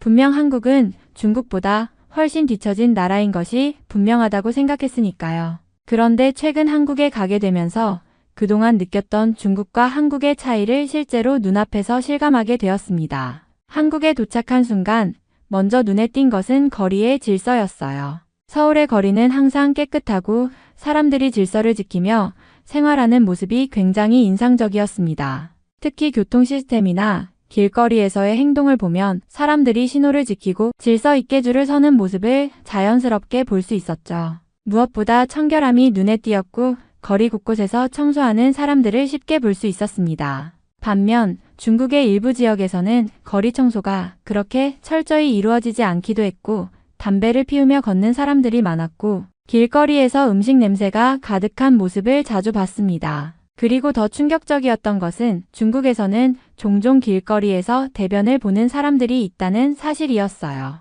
관광지나 번화가를 가면 공공장소에서 그런 모습을 볼 수 있었고 그때마다 저는 정말 당황스럽고 불쾌한 감정을 느꼈습니다. 솔직한 심정으로 그런 것들은 미국이나 다른 나라를 자주 다녔기 때문이었지. 제 친구들 같은 경우는 그게 잘못된 것인 줄도 전혀 모릅니다. 함께 술을 마시던 친구가 화장실이 급하다며 갑자기 길거리 한복판에서 치마를 들어 올릴 때에 정말 민망해서 혼났었죠. 그런데도 중국 사람들은 아무렇지도 않게 지나다니는 모습을 보면 외국 가서는 그러지 말아주었으면 좋겠다는 생각을 합니다. 한국에서는 그와 반대로 공공장소에서의 위생과 예절이 정말 중요시되는 곳이라는 느낌을 받았어요. 사람들은 개인적인 위생을 철저히 지키고 공공장소에서 다른 사람을 배려하는 태도를 보였죠. 또한 한국인들의 외모도 매우 깔끔하고 단정했으며 대체로 다른 나라에 비해 외모를 관리하는데 신경을 많이 쓰는 모습이 인상적이었습니다. 사람들이 어떤 장소에 가든지 매우 깔끔하고 세련된 모습을 보여주었고 이는 저에게 큰 인상을 남겼습니다. 그런 점에서 중국과 한국의 차이를 크게 실감할 수 있었어요. 한국은 질서와 예의, 청결, 위생뿐만 아니라 사람들의 외모와 태도에서도 철저하게 자신을 관리하는 모습을 보였고 그에 반해 중국에서는 그런 점들이 상대적으로 덜 중요시되는 경향이 있었습니다. 저는 이러한 차이를 통해 각 나라의 문화적 차이뿐만 아니라 사람들이 일상에서 실천하는 예절과 관리 방식의 차이를 몸소 느끼게 되었죠. 저는 한국과 중국이 별반 다르지 않을 거라고 생각했어요. 사실 한국은 중국보다 가난한 나라이기에 그 상황이 심각하다고 믿으려 했죠. 중국은 경제적으로 크게 성장했으니 한국도 그런 점에서 비슷할 거라 생각했어요. 제가 가본 많은 나라들처럼 중국이 한국보다 더 발전된 나라라고 여겼던 거죠. 그래서 한국을 방문하기 전에 여기서도 별 차이가 없을 것이다 라는 생각이 있었습니다. 하지만 직접 와보니 그 생각은 완전히 깨졌어요. 한국은 생각보다 훨씬 더 발전된 나라였고 그동안 제가 가지고 있던 선입견이 완전히 잘못되었다는 것을 실감할 수 있었습니다. 한국은 깨끗하고 질서 정연한 나라였으며 사람들의 예의와 태도도 매우 성숙하고 세련되었습니다. 거리는 항상 정돈되어 있었고 사람들은 공공장소에서 서로를 배려하며 위생과 질서를 지키는데 신경을 썼습니다. 교통 시스템도 정말 효율적이었고 무엇보다 사람들의 삶의 수준이 굉장히 높았다는 것을 느꼈어요. 중국은 대도시를 제외한 일부 지역에서 여전히 복잡하고 환경이 열악한 곳이 많았던 반면 한국은 전반적으로 도시와 시골을 막론하고 매우 잘 관리되어 있었어요. 길거리를 걸어보면 대기오염이 심하지 않았고 사람들이 쉽게 이용할 수 있는 공공시설도 잘 갖춰져 있었습니다. 한국의 기술 발전은 중국 못지않게 뛰어나고 사람들이 교육에 얼마나 많은 관심을 두고 있는지도 느낄 수 있었습니다. 그러한 점들 덕분에 저는 한국이 정말 훨씬 발전된 나라라는 사실을 깊이 실감하게 되었고 중국과는 다른 차원에서 그만의 장점과 강점이 있다는 것을 느꼈어요. 이제는 한국이 중국보다 가난한 나라이기 때문이라는 생각이 얼마나 틀렸던 것인지 깨달을 수 있었습니다. 저는 이제 한국이 미국보다도 낫다고 생각하게 되었습니다. 한국은 질서, 청결, 예의 등에서 정말 뛰어난 나라라는 생각이 들었고 사람들의 태도나 공공장소에서의 행동에서도 미국보다 더 세련되고 질서 있는 사회라는 느낌을 받았어요. 미국은 물론 다양한 면에서 발전된 나라지만 한국은 사람들의 일상적인 생활에서 보여주는 작은 부분들이 정말 잘 관리되어 있다는 느낌을 받았죠. 그렇다 보니 한국을 경험한 뒤로 다른 나라들에 대해서도 궁금해지기 시작했어요. 각 나라마다 고유의 문화와 방식이 있을 테고 그들만의 매력이 있을 거라는 생각이 들었거든요. 그래서 다른 나라들도 한번 직접 경험해보고 싶다는 마음이 생기면서 한국을 넘어서 더 넓은 세상을 탐험하고 싶다는 욕구가 커졌습니다. 그렇게 저는 오스트레일리아로 여행을 떠나게 되었습니다. 정말 최근의 일이죠. 공항에 도착했을 때 여권을 보여주며 아무 생각 없이 절차를 밟고 있었어요. 그런데 공항 직원들이 제 중국 여권을 보고서는 뭔가 언짢은 표정을 지으며 저를 바라보았어요. 그들의 표정에서 불편함이 느껴졌고 그 순간 조금 당황스러웠죠. 마치 제 여권이 그들에게 불편함을 주는 것 같았어요. 간단한 질문과 절차를 거치긴 했지만 그들의 반응에서 차가운 느낌이 들었습니다. 그와는 전혀 다른 경험을 했던 게 한국에서였어요. 한국을 여행할 때 공항에서 여권을 제시하자 공항 직원들은 친절하게 미소를 지으며 응대해 주었죠. 그들은 정말 따뜻하게 대해 주었고 마치 오랜만에 만난 친구처럼 자연스럽게 느껴졌습니다. 여권을 보고 웃으며 환영합니다 라는 말을 해주고 모든 절차도 빠르고 효율적으로 진행되었습니다. 그 순간 저는 한국 여권이 주는 특별한 인식과 그에 따른 따뜻한 환대가 얼마나 큰 차이를 만들어내는지를 실감하게 되었어요. 결국 저는 공항 안에서 한 가지 꾀를 냈습니다. 바로 한국인인 척 연기를 하면 아마 더 나은 대우를 받을 수 있을 거라고 생각했죠. 그때 생각한 건 한국인처럼 행동하면 이곳의 사람들이 좀 더 친절하게 대해줄 수 있지 않을까 하는 마음이었어요. 공항에서 받은 불편한 느낌을 생각하며 한국인처럼 행동하고 말투를 살짝 바꿔보기로 했습니다. 그렇게 저는 버스를 타고 숙소로 향했습니다. 게스트하우스에 도착하고 나서 새로운 사람들을 만나게 되었고 자연스럽게 그들과 이야기를 나누기 시작했어요. 대화가 이어지면서 저는 한국에서 왔어요 라고 말했죠. 그 말을 듣고 대부분의 사람들은 반응이 달라졌습니다. 한국에서 오셨다니 정말 멋지네요. 라는 칭찬을 받았고 몇몇은 한국에 대해 궁금한 점들을 물어보기도 했습니다. 그들의 반응에서 저는 한국이 정말 긍정적인 이미지로 받아들여지고 있다는 사실을 다시 한번 실감하게 되었죠. 게스트하우스에서 만난 사람들 대부분은 한국의 문화나 음식에 대해 좋게 이야기하며 한국에 가보고 싶다는 말을 많이 했습니다. 그중 일부는 한국에서 일하는 친구가 있다고 하면서 한국은 정말 멋진 나라야 라는 이야기를 나누기도 했습니다. 그 순간 저는 한국인이라는 사실에 자부심을 느꼈고 다른 나라에서의 대우가 단지 여권 때문만이 아니라 한국이라는 나라가 전 세계에서 얼마나 긍정적으로 인식되고 있는지 알게 되었습니다. 심지어 게스트하우스에서 만난 프랑스인 여성은 한국인과 친구가 되는 것이 그녀의 소원이라고 말했어요.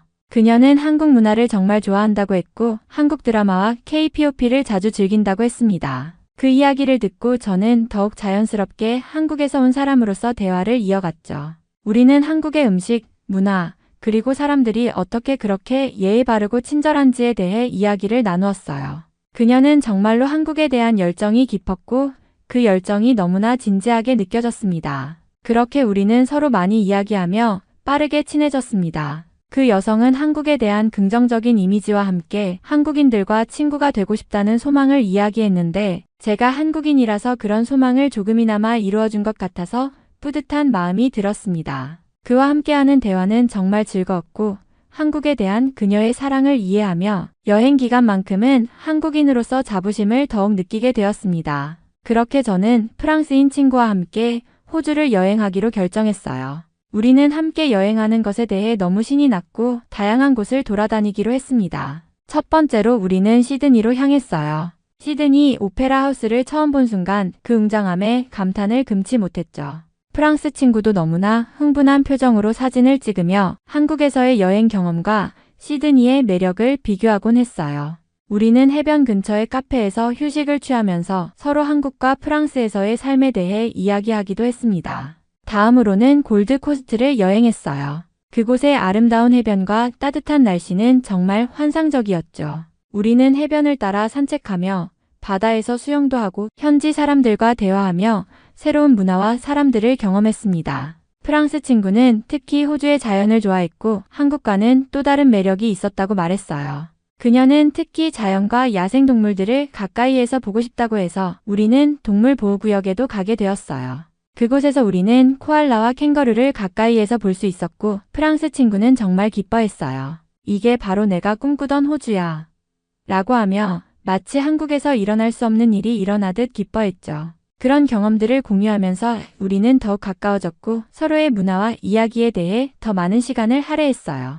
우리는 또한 멜버른을 방문해 그곳의 카페 문화와 예술적인 분위기를 즐기기도 했습니다. 거리를 걸으면서 현지 사람들이 한국 문화와 음악에 대해 어떻게 생각하는지 물어보기도 했고 프랑스 친구는 그곳에서 만난 사람들과 한국과 프랑스에 대해 이야기하며 여행의 의미를 되새겼어요. 서로 다른 문화에서 자라온 두 사람이 이렇게 함께 여행하면서 쌓은 추억들은 정말 특별했고 우리가 서로 더 깊이 이해하게 되는 시간이었어요. 그런데 멜버른에서 여행을 즐기고 있던 중 우리는 몇 명의 중국인 관광객들을 만나게 되었어요. 처음에는 그저 지나가는 사람들일 뿐이라 생각했지만 그들이 보여준 행동은 정말 불쾌했고 저희에게도 큰 불편을 끼쳤어요. 그들은 길거리에서 큰 소리를 지르며 다니고 쓰레기를 아무 데나 버리는 모습이었죠. 그뿐만 아니라 한 어린이가 길거리에서 소변을 보는 모습을 보며 저는 놀랐습니다. 그것은 제가 이제껏 겪어본 것 중 가장 충격적인 일이었어요. 공공장소에서 이런 일이 일어날 수 있다는 것 자체가 정말 믿기지 않았습니다. 그런 상황에서 프랑스 친구는 눈살을 찌푸리며 걱정스러운 표정을 지었어요. 그녀는 프랑스에서도 이런 일이 점점 더 늘어나고 있어. 사람들 예절이 점점 부족해지는 것 같아라며 한숨을 쉬었죠. 그녀의 말에 저는 많이 공감했어요. 프랑스에서든 어디서든 공공장소에서의 기본적인 예의와 위생이 점점 소홀해지고 있다는 현실을 그녀도 느끼고 있었던 거죠. 우리가 과거에 겪었던 호주에서의 친절하고 질서 있는 모습과는 너무나 대조적이었어요. 프랑스 친구는 그 상황이 너무 불편해서 우리가 여기서 무슨 일인가 잘못된 거 아닌가? 라며 우려를 나타냈습니다. 결국 우리는 그 일들을 빠르게 지나쳐서 더 즐겁고 평화로운 곳으로 향하기로 했습니다. 저는 그 사건을 겪으면서 만약 제가 중국인이라고 소개했다면 프랑스 친구와 이렇게 친해지지 못했을 거라고 생각하게 되었어요. 사실 그 상황에서 저는 중국인이라는 이유로 불쾌한 행동을 한 사람들과 똑같이 인식될 수도 있었을 거란 불안감이 있었죠. 그래서 한국인이라는 사실을 속였던 것이 후회 없이 느껴졌습니다. 저는 한국인이라는 이유만으로 조금 더 따뜻한 환대와 친절을 받을 수 있었고 그런 사실을 알게 된 후에 안도감을 느꼈어요. 만약 제가 중국인이라고 말했다면 아마 그 친구와도 이렇게 깊은 관계를 맺지 못했을 것 같다는 생각이 들었습니다. 그렇게 저는 마음 한편으로는 조금 죄책감을 느꼈지만 동시에 한국인이라는 사실이 다른 사람들에게 긍정적인 영향을 주는 것에 대해 편안한 마음을 갖게 되었습니다. 사실 그 친구는 한국에 대한 깊은 관심을 가지고 있었기 때문에 한국인으로 속였다는 게 저에게 더 좋은 결과를 가져올 거라고 생각했어요. 그 이후로 우리는 여행을 계속 이어갔고 멜버른에서의 불쾌한 경험도 금세 잊고 즐거운 시간을 보낼 수 있었습니다. 그런데 그 즐거움은 오래가지 않았어요. 어느 날 우리는 여행 중 면세품을 구매하던 중에 갑자기 중국인들이 저에게 말을 걸기 시작했어요. 처음에는 그냥 지나칠 수 있을 거라 생각했지만 순간적으로 실수로 중국어로 대답을 해버렸죠. 그때 프랑스 친구가 그 장면을 보고 말았어요. 그녀는 의아한 표정을 지으며 왜 갑자기 중국어를 쓰는 거야? 라고 물었죠. 저는 순간 당황하며 얼버무렸지만 그녀는 여전히 의심을 떨치지 못한 채 계속 물어봤어요. 그런데 더 큰 문제는 그때 면세점에서 여권을 보여주면서 중국인들과의 대화가 이어지던 중 제 여권까지 들켜버렸다는 거였어요. 여권을 보여주자 프랑스 친구는 이거 중국 여권인데? 라고 바로 알아차렸습니다. 그때 저는 정말로 당황해서 얼굴이 빨개졌어요. 그녀는 잠시 침묵을 지킨 후 너 한국인 아니었어? 라며 조금 놀란 표정을 지었어요. 그 순간 저는 더 이상 숨길 수 없다는 걸 알았고 결국 사실대로 이야기했어요. 프랑스 친구는 저에게 정말 실망한 듯한 표정을 지으며 사람을 속이는 것이 가장 나쁜 일이고 특히 나와의 우정에서 그렇게까지 숨길 필요는 없었어라고 말했어요. 그녀는 차분하지만 단호한 어조로 계속해서 이야기했죠. 한국인이라고 속인 것은 정말 큰 잘못이었어. 왜 그런 걸 했는지 이해할 수 없어. 그 말을 들었을 때 저는 너무 당황스럽고 죄책감이 밀려왔습니다. 그녀의 말은 저에게 너무 무겁게 다가왔어요. 결국 그녀는 이제 나는 너와 함께 여행을 계속할 수 없어라며 최악의 여행이었어라고 덧붙였어요. 그 말을 들으면서 제 마음은 찢어지는 듯 했어요. 그런 말을 듣게 될 줄은 전혀 예상하지 못했기 때문이에요. 저는 그동안 한국인으로 속인 것이 단순한 이유였다고 생각했지만 그녀에게는 그것이 신뢰를 배반한 일이었고 그녀의 마음에 깊은 상처를 주었음을 깨닫게 되었죠. 그녀는 결국 저와 함께 여행을 계속하지 않겠다고 결심하고 홀로 다른 방향으로 떠났습니다. 저는 그때 그저 멍하니 남아있었고 그동안 쌓아온 우정이 단 한 번의 실수로 무너진 것 같아 마음이 아팠습니다. 그 후로도 몇 차례 연락을 시도했지만 그녀는 전혀 응답하지 않았어요. 그렇게 우리의 여행은 정말 최악의 경험으로 끝나게 되었습니다. 그리고 시간이 지나면서 저는 그 프랑스 친구의 SNS를 우연히 보게 되었어요. 그녀는 저를 완전히 사기꾼으로 매도하며 여행 중에 겪었던 일들을 상세히 올린 글을 게시했더라고요. 그 글에는 저에 대한 강한 비판과 실망이 담겨 있었고 저를 속였다는 사실을 전 세계 사람들에게 알리고 있었어요. 그 글이 퍼져나가면서 저의 SNS도 난장판이 되어버렸습니다. 그녀는 자신의 팔로워들에게 제가 어떻게 중국인임을 숨기고 한국인이라고 속였는지, 그리고 그로 인해 여행을 망친 이야기를 전하며 사람들로부터 부정적인 반응을 받았다고 썼죠. 많은 사람들이 댓글을 달며 저를 비난하고 저의 행동을 이해할 수 없다는 반응을 보였어요. 그 글을 본 사람들은 저를 속이고 친구를 배신한 사람으로만 바라보았고, 저의 SNS는 폭발적인 관심을 받으며 온갖 악성 댓글과 비난의 도배가 되어버렸습니다. 저는 그때 정말로 큰 충격을 받았어요. 그동안 쌓아온 친구 관계와 인연들이 한순간에 무너져 내리는 기분이었죠. 제 SNS에는 이제 그런 비난들만 가득했고, 아무리 사과하려고 해도 이미 그녀의 글은 널리 퍼져 있었기 때문에 어떻게 해도 돌아갈 수 없는 상황이었습니다. 그 글을 본 사람들은 제 행동을 비판하며 제게 주는 신뢰가 사라졌다는 걸 분명히 알게 되었어요. 그 후로 저는 너무나 후회스러운 마음에 잠을 이루지 못했고 내 자신에 대해 너무 큰 실망을 했습니다. 그녀와의 우정, 그리고 그로 인해 겪었던 모든 일들이 이렇게 끝날 줄은 전혀 상상하지 못했어요. 그때부터 저는 사람을 속이는 일이 얼마나 큰 결과를 초래할 수 있는지 절실히 깨달았고, 이후에는 모든 관계에서 솔직함과 신뢰를 가장 중요한 가치로 여길 수밖에 없었어요. 그런데 상황은 점점 더 악화되었습니다. 심지어 같은 중국인들에게도 제가 한국인이라고 속이면서 다닌다는 사실이 알려지자 그들도 저에게 악플을 달기 시작했어요. 왜 그렇게 속였냐는 비난과 자신이 중국인이라고 자랑스럽게 말할 수 없는 거냐는 공격적인 댓글들이 쏟아졌습니다. 그때 저는 정말로 힘들었어요. 내게 쏟아지는 비난이 얼마나 강하게 느껴졌는지 그 누구에게도 쉽게 말할 수 없을 정도였어요. 중국인 커뮤니티에서는 더욱 냉담한 반응을 보였고, 일부는 저를 배신자로 낙인 찍으며 그동안 우리가 얼마나 부끄러워해야 했는지를 이야기하기 시작했어요. 그들이 다는 댓글 중에는 중국인인데 왜 한국인이라고 속였냐는 질문이 반복적으로 나왔고, 저를 비난하는 목소리가 점점 커져만 갔습니다. 어떤 댓글은 정말로 저를 인간적으로 완전히 부정하며 다시는 중국인으로서 자긍심을 가질 수 없다는 말까지 하더라고요. 그때 저는 정말로 혼자라는 느낌을 받았어요.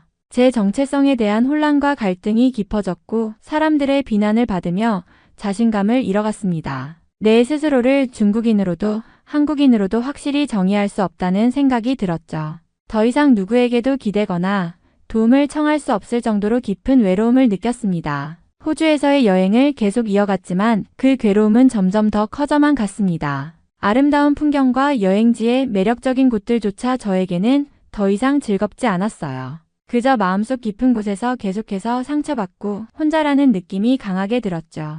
사람들과 어울려도 그들이 나를 바라보는 시선이 불편하게 느껴졌고, 특히 한국인이라고 속였던 사실을 떠올리면 마음이 무겁기만 했습니다. 그리고 가장 힘든 점은 제가 정말로 한국인이 아니라는 사실이었어요. 한국인으로 살아보겠다고 애쓰며 속였지만 결국 그 모든 것이 거짓말이었다는 걸 깨닫게 되었습니다. 내가 속이고 숨겼던 사실들은 끝내 나를 괴롭히게 되었고 진심으로 한국인이 되고 싶다는 생각이 더 강해졌어요. 그때 저는 한국인으로서 살아갈 수 없다는 현실에 너무 슬프고 그 무엇도 나를 위로할 수 없었습니다. 중국에 돌아가서도 상황은 전혀 나아지지 않았어요. 친구들에게 그동안 숨겨왔던 사실이 드러나자 그들은 저를 배신자로 여겼고 욕을 퍼붓기 시작했어요. 제가 한국인이라고 속였다는 사실을 알게 된 친구들은 더 이상 나를 믿을 수 없다며 관계를 끊었고 제 주변 사람들 모두 나를 멀리했어요. 배신자라는 낙인이 찍히면서 일상생활조차 너무 힘들어졌습니다. 집안에서도 어머니와 아버지조차 나에게 실망한 듯한 눈빛을 보내셨고 나를 바라보는 사람들의 시선이 날카롭고 냉담해지면서 마음이 점점 더 무너져 갔어요. 내가 속였던 사실이 이렇게까지 사람들의 마음을 상처 입히고 내 삶에까지 영향을 미칠 줄은 몰랐어요. 친구들조차도 대놓고 너는 이제 우리와 함께할 자격이 없다며 비난했죠. 그들은 내가 한국인으로 속였다는 이유로 저를 완전히 배제하고 나의 존재를 부정하려 했어요. 이제는 누구에게도 신뢰를 주지 않게 되었고 저는 혼자라는 느낌을 계속해서 받았습니다. 그때 나는 자신이 얼마나 큰 잘못을 했는지 그리고 내가 속인 것에 대해 얼마나 후회하는지 매일같이 되새기면서 살아갔어요. 일상 속에서 마주치는 사람들 모두가 저를 피하는 듯한 기분이었고 그로 인해 제 마음은 점점 더 고립되어 갔습니다. 저는 이제 정말 고립된 상태에서 살고 있는 기분이 듭니다. 중국에 돌아가서 상황은 전혀 나아지지 않았고 그로 인해 친구들과의 관계가 끊어지고 가족들마저도 저를 실망한 눈빛으로 바라보면서 점점 더 외로움이 커졌어요. 그동안 숨겨왔던 사실이 드러나자 저를 향한 사람들의 시선은 차갑고 날카로워졌고 저의 존재 자체가 부정당한 느낌을 받았습니다. 그들이 저를 배신자로 보고 저를 멀리할 때마다 저는 점점 더 자신을 믿을 수 없게 되었고 모든 것이 허망하게 느껴졌습니다. 이제는 중국 시골로 가서 그곳에서 조용히 살아야 할지 고민하고 있어요. 그곳에서라도 저만의 평화를 찾을 수 있을까? 더 이상 누구와도 얽히지 않고 혼자서 살면 저를 비난할 사람도 없을까 하는 생각이 듭니다. 해외로 나가기가 두려워졌고 그동안 저를 상처 입혔던 모든 것들을 떠나고 싶어졌어요. 조용히 아무도 모르게 살아가는 것이 더 나을지도 모른다는 생각에 사로잡혔습니다. 하지만 그럼에도 불구하고 곧 미국 학기가 시작된다는 사실이 계속해서 마음을 짓누르고 있어요. 또 다시 그곳에 가야 한다는 생각에 정말 두렵고 힘든 마음이 듭니다. 그곳에서 또 다시 저를 속이고 다른 사람들과의 관계를 맺어야 한다는 압박감이 너무 큽니다. 과연 다시 그곳에 가면 제가 어떻게 살아가야 할지 또 어떤 상황이 저를 기다리고 있을지 너무나 불안하고 두려워요. 한국인들이 세계에서 가장 우수한 민족이라고 하던데 정말 부럽습니다. 그들의 역사와 문화 그리고 성취가 많은 이들에게 큰 영향을 미친다는 사실을 알게 되었을 때 그들의 자부심이 얼마나 강한지 이해할 수 있었습니다. 한국은 경제, 기술, 그리고 문화적으로 세계적으로 큰 영향력을 미치고 있죠. K-팝, K-드라마, 기술 발전 등 많은 분야에서 눈부신 성과를 이루어낸 한국을 보면 정말 대단하다고 느껴집니다. 또한 한국인들이 갖고 있는 근면, 성실함과 자긍심, 그리고 그들의 강한 공동체 의식은 정말 인상적이에요. 한국의 발전은 그들의 끊임없는 노력과 어려운 상황에서도 희망을 잃지 않으려는 정신에서 비롯된 것이라고 생각합니다. 그들의 역사적인 발전 과정과 현재의 위상은 정말 대단하며 많은 사람들이 그들을 존경하고 부러워할 만한 이유가 있다고 느껴집니다. 이번 사연은 여기서 마무리하도록 하겠습니다. 끝까지 시청해주셔서 감사드립니다. 좋아요와 구독은 영상 제작에 큰 힘이 됩니다. 꼭 한 번씩만 눌러주세요. 감사합니다.